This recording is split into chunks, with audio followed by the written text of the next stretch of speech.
Good morning. African grey parrots.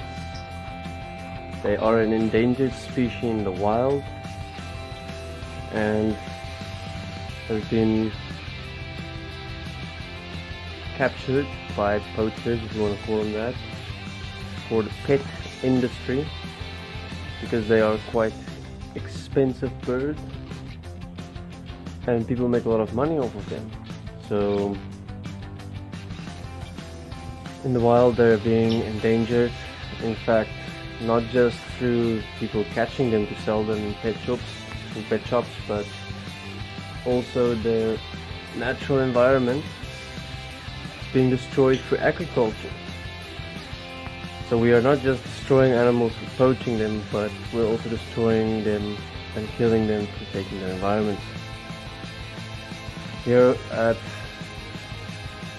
Earth Haven we have 5 African grey parrots. There's 2 more back here. I'll show you. These guys.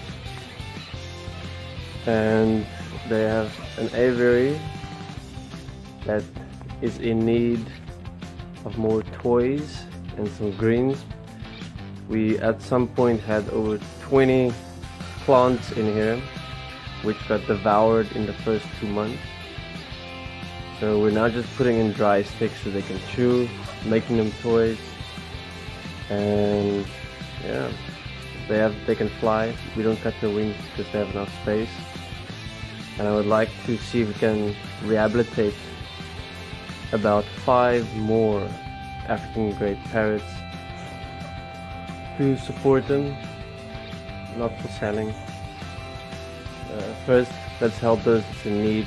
Abused African grey parrots. A lot of African grey parrots are abused. People don't know how to take care of them. They are high maintenance, and also they live up to 65 years.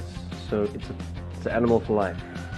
If you decide to ever go into getting one of these birds as a pet, which I would suggest not to do, to stop the industry, stop buying African grey parrots,